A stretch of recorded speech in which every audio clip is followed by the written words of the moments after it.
अस्सलाम वालेकुम दोस्तों, मेरा इम्तियाज़ हूँ और आज बहुत दिनों के बाद एक नई वीडियो के साथ आपके सामने हाजिर हूँ। ये बीच में एक गैप आया। ये गैप इसलिए आया कि एक मसला बन गया था कुछ वजह से। एक तो बीमार था, मैं काफ़ी बीमार था और कुछ इश्यूज थे जिसकी वजह से मैं वीडियोस नहीं बना सका। तो अभी रिकवर हुआ हूँ अल्हम्दुलिल्लाह और थोड़े से हालात भी बेहतर हुए हैं। तो दोबारा से आपके सामने हाजिर हूँ। दोबारा से सऊदी अरब का ही टॉपिक अभी मैं लेकर चलूंगा अपने इस चैनल पर। और सऊदी अरब को अभी मैं छोड़ चुका हूँ।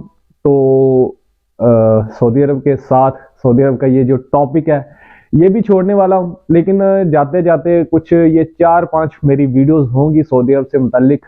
इसमें मैं आपको जो पूरा खुलासा है ये कवानीन से मुतल्लिक, आपके राइट से मुतल्लिक, जो ज़रूरी बातें हैं जो जानना आपके लिए बहुत ज़्यादा ज़रूरी है, वो आपको बताता जाऊंगा। सऊदी अरब में आपने कैसे रहना है, कैसे अपना जो टाइम है उधर गुजारना है। वो लोग जो सऊदी अरब में काम करने जाते हैं, ड्यूटी करते हैं, वीज़ा लेकर जाते हैं, उनके बहुत सारे इश्यूज हैं जिनके ऊपर मैंने पहले काफ़ी सारी वीडियोस बनाई हैं। लोगों ने पसंद की, इज्जत दी, लाइक किया।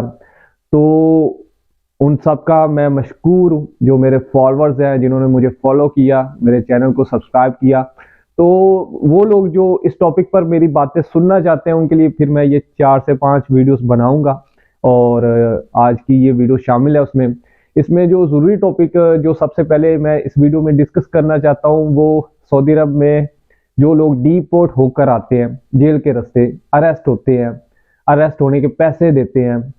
ये एक बहुत ज़्यादा ज़रूरी टॉपिक है जिसके ऊपर कोई भी किसी भी यूट्यूबर की या किसी भी ऐसे बंदे की जो सऊदी अरब के अंदर बैठकर लोगों को गाइड करता है, इंफॉर्मेशन देता है, उसने इस टॉपिक के ऊपर बात नहीं की। तो मैं इसके ऊपर खुलकर बात करूंगा, पूरी तफसील आपके साथ शेयर करूंगा, आपको सारी बातें बताऊंगा। तो ये वीडियो बहुत ज़्यादा इंपॉर्टेंट है। वो लोग जो सऊदी अरब में मौजूद है या वो लोग जिनके कोई रिश्तेदार सऊदी अरब में मौजूद है, काम करने के लिए गए हुए हैं, वो लोग इस वीडियो को ध्यान से सुनिएगा, पूरी तवज्जो से सुनिएगा। ये वीडियो आपके काम आएगी या आपके जानने वालों के काम आएगी। सबसे पहले मैं बता दूं कि सऊदी अरब में बहुत सारे लोग जो वर्क वीजे पर जाते हैं, सऊदी अरब में इकामा का सिस्टम है। ये एक बहुत बुरा सिस्टम है, मैं इसको अच्छा नहीं कहूंगा। और जो लोग सऊदी अरब में रहते हैं वो भी इसको अच्छा नहीं समझते, जो गैर मुल्की वहां पर काम करने के लिए जाते हैं। ये एक तरीके से एक बंदे को गुलाम बना लेना है और उसको अपने इशारों पर नचाने वाला काम है।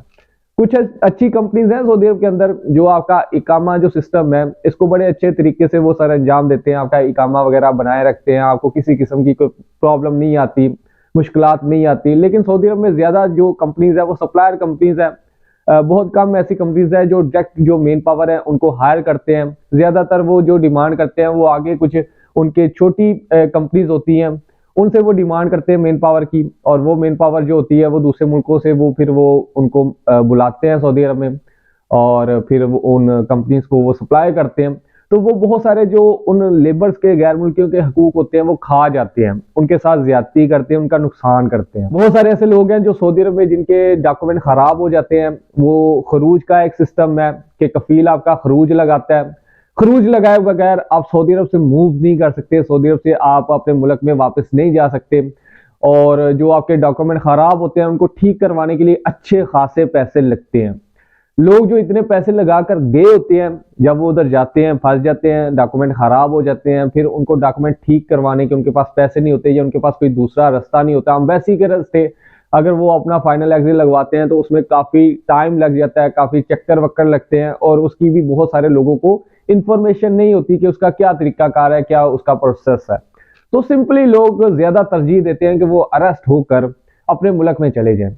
अभी अरेस्ट होने का जो सिस्टम है ये सुनने में ठीक लगता है, लोगों को लगता है ये अच्छा ऑप्शन है।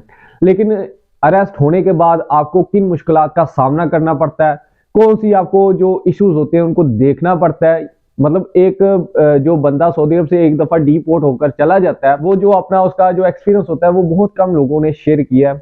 वो जुबानी कलामी अपने जानने वालों को बता देते हैं, लेकिन एक्यूरेट जो इन्फॉर्मेशन है वो आज की इस वीडियो में मैं आपको दूंगा। सबसे पहले जो लोग अरेस्ट होते हैं तो अरेस्ट होने के लिए भी सऊदी अरब के अंदर बहुत सारे एजेंट है जो आपसे पैसों की डिमांड करते हैं क्योंकि सऊदी अरब में जो पुलिस है उनका एक अजीब सिस्टम है। जो लोग अरेस्ट होना चाहते हैं, जिनके डॉक्यूमेंट खराब है, वो बोलते हैं जाकर किसी शुरते को, पुलिस वाले को कि जी मैंने अरेस्ट होना है, मेरा इकामा नहीं है, मेरा ये इशू है, तो उसको ज्यादातर अरेस्ट नहीं किया जाता, छोड़ दिया जाता है। उनको बोला जाता है जाओ काम करो जाकर, ठीक है, उनको नहीं पकड़ा जाता। तो अरेस्ट होने के लिए भी लोग पैसे देते हैं, अच्छे खासे पैसे देते हैं। इसकी 1,000 रियाल से लेकर वो 2,000 रियाल तक लोगों को पैसे देते हैं कि जी हमें अरेस्ट करवा दे, किसी पुलिस वाले को ये पैसे बतौर रिश्वत देकर। और जो एजेंट होते हैं उनकी भी आगे से ये जुबान होती है कि जी हमारे ताल्लुक है, हमारी आगे लोगों से जो शुरते हैं, ये अस्करी हैं, उनके साथ जान पहचान है, उनको कुछ पैसे हम खिलाएंगे, आपको वो अरेस्ट कर लेंगे, फलां जगह से अरेस्ट हो जाएंगे। इसके ऊपर पहले भी मैंने एक वीडियो बनाई थी, उससे काफी लोगों को फायदा हुआ था। तो अभी इसको तफसील में डिस्कस करते हैं। तो सबसे पहले इस वीडियो में अरेस्ट होने के बाद के जो मामला होते हैं, जो मुश्किलात आपको पेश आती है, उसका पहले मैं इस वीडियो के अंदर मैं आपको बताऊंगा। इसके ऊपर एक और वीडियो बनाऊंगा जिसमें मैं आपको ये जो एजेंटों के जरिए लोग अरेस्ट होते हैं, इसकी मैं थोड़ी सी आपको इसकी वजाहत दूंगा कि किसी को पैसे देने की जरूरत नहीं, आप कैसे अरेस्ट हो सकते हैं। पहले आप इसको समझ लें कि अरेस्ट होने के बाद क्या होता है। सिंपली जब एक बंदा अरेस्ट हो जाता है, शुरता उसको पकड़कर, या अस्करी जो फौजी होते हैं वो भी समटाइम अरेस्ट कर लेते हैं, ठीक है। जब हरम में लोग तवाफ करने जाते हैं और उम्रा करने जाते हैं, वहां पर लोग ये मुख्तलिफ एक्टिविटीज करते हैं। कोई सैलून का काम कर रहा होता है, कोई वैसे कोई और काम कर रहा होता है, तस्बीह बेच रहा होता है, तो वहां पर मुख्तलिफ जो बल्दिया वाले होते हैं वो भी अरेस्ट कर लेते हैं, अस्करी भी आपको अरेस्ट कर लेते हैं, शुरते भी आपको अरेस्ट कर लेते हैं। अरेस्ट करने के बाद आपको गाड़ी में बिठाकर वो सबसे पहले तो मेन जो पुलिस स्टेशन होता है वहां पर लेकर जाते हैं, चेक करते हैं आपके ऊपर किसी किस्म का कोई मतलूब तो नहीं है, आपके ऊपर किसी किस्म के कोई पैसे तो नहीं है, ठीक है। जब आप मतलूब नहीं होते हो तो वो आपको वहां पर जो उनकी एक छोटी जेल होती है वहां पर वो आपको बंद कर देती है। वहां पर बंद करने के बाद आपको वहां पर मतलब एक दिन से कम कुछ टाइम वहां पर आपको चंद घंटे गुजारने होते हैं। फिर आपको वो और बहुत सारे लोग आपके साथ अरेस्ट किए होते हैं, उनको पकड़ते हैं। पकड़ने के बाद उनको गाड़ी में लेकर वो चले जाते हैं तरहेल में। तरहेल में जाने के बाद आपके फिंगर शिंगर होते हैं, ठीक है। उसके बाद आपके जो डॉक्यूमेंट वहां पर बनते हैं, जो आपका एक प्रोसेस होता है वो वहां पर स्टार्ट होता है। उसको कंप्लीट होने के बाद आपको जेल के अंदर बंद कर दिया जाता है। ये कुछ दिन के लिए आपको बंद किया जाता है जेल के अंदर। जब आपको बंद कर दिया जाता है, जेल की जो हालत होती है वो मैं आपको बता दूं कि ज्यादातर गंदी हालत होती है। और जो वहां पर जो लोग रहने की जो गुंजाइश होती है, मतलब एक जेल के अंदर आप अंदाजा लगा लें कि 50 बंदों की कैपेसिटी है कि 50 बंदे इसमें रह सकते हैं। रूम टाइप होते हैं, ठीक है, और उसमें डबल बेड होते हैं, ठीक है। वो जो मोस्टली जो हॉस्टल में जो बेड यूज होते हैं वो डबल बेड वहां पर होते हैं।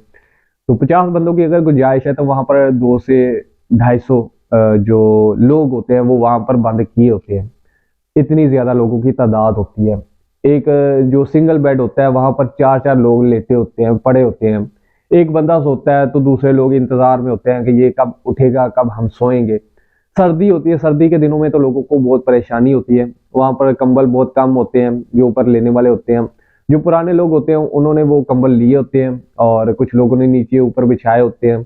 और ज्यादातर लोगों को वहां पर कंबल नहीं मिलते। सर्दियों में बहुत ज्यादा सर्दी लगती है, लोग बीमार हो जाते हैं। थोड़ी जगह होती है, थोड़ी जगह के अंदर जब ज्यादा लोगों को खांसी हो जाती है, नजला जुकाम हो जाता है, ऐसी बहुत सारी बीमारियां हो जाती हैं जो लोगों को वहां पर एक दूसरे से लग जाती हैं। और वहां पर जो कम से कम जो बंदे का टाइम गुजरता है जेल के अंदर, 5 दिन उसको कम से कम रखा जाता है। ज्यादा से ज्यादा 15-20 दिन का टाइम लग जाता है पाकिस्तानियों को। अगर बांग्लादेशी भाइयों की बात करें तो उनको भी 15 से 20 दिन लग जाते हैं ज्यादा से ज्यादा। कुछ लोग जल्दी भी चले जाते हैं। और भी बहुत सारे लोग होते हैं, मतलब इनका हर जो अम्बेसी होती है, अम्बेसी के हिसाब से उनका फिर प्रोसीजर होता है। जब आपको जेल के अंदर बंद कर दिया जाता है तो उसके बाद आपके जो अम्बेसी वाले होते हैं, सफारे वाले, वो आते हैं। वो आपसे आपका पासपोर्ट या आईडी कार्ड होता है वो लेते हैं, रिसीव करते हैं। तो उसके बाद वो आपके वहां से फिंगर हो जाते हैं, ठीक है। उसके ऊपर मतलब जो लोग हरू वाले होते हैं उनको तो नहीं बुलाया जाता, उनको तो सिंपल वो ट्रैवल करवाया जाता है। वैसे जो लोग तस्बीह वगैरह सैलून के जो आवाजें लगाते पकड़े जाते हैं, किसी केस में पकड़े जाते हैं, उनको डिपोर्ट करना होता है। तो उनके ऊपर केस बनाया जाता है और उस केस के लिए उस बंदे के वो बिस्मा होते हैं, मतलब अंगूठा लगता है और साइन होते हैं, ठीक है। उसके बाद उसको उसकी एम्बेसी वाले आते हैं, उसका पासपोर्ट या आईडी कार्ड आपके पास होता है आपका, वो ले जाते हैं।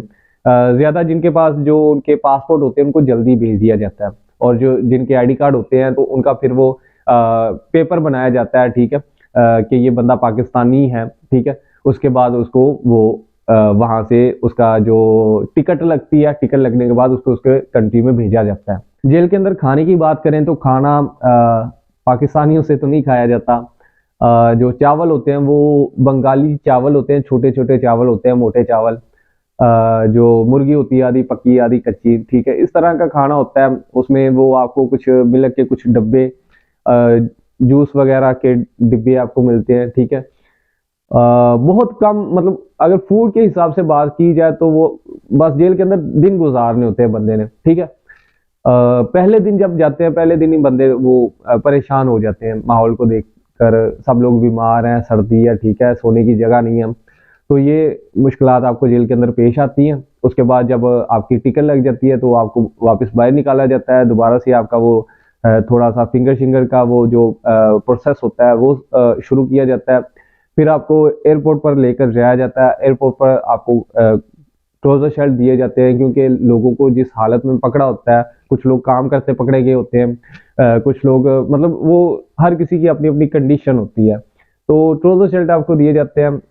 चाइना का माल होता है, अच्छे वो ट्राउजर शर्ट नहीं होते। चप्पल आपको दी जाती है, और वहाँ पर एयरपोर्ट पर आपको थोड़ा टाइम वेट करना पड़ता है। फिर आपको वहाँ से आपको जब ट्रैवल करवाया जाता है तो आपके जो ट्राउजर के अंदर जो आपके नाले होते हैं वो नाले वगैरह आपके निकाल दिए जाते हैं। अगर आपके कोई डोरी शोरी है, ठीक है, आपकी जैकेट के अंदर इस तरह की कोई भी, ठीक है, शूज़ के अंदर तस्मे वगैरह हैं वो निकलवा लिए जाते हैं, और उसके बाद आपको वो सिंपल आपके जो जहाज़ के अंदर बिठा दिया जाता है।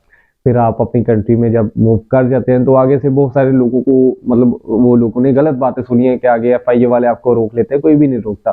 सिंपल आप जब आप अपने मुल्क में चले जाते हैं तो उसके बाद आप अपने घर जा सकते हैं।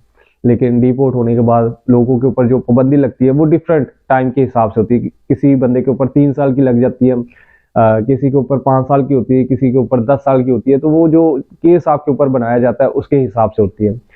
पाबंदी चेक करने का वही पुराने वाला तरीका है कि आपने वो अपना जवाज़ से मतार पेपर निकलवाना है, वहाँ से आपका पता चलेगा कि आपका मनल दखूल है या अल निज़ाम आ चुका है। उसके बाद आप सऊदी अरब में दोबारा जा सकते हैं।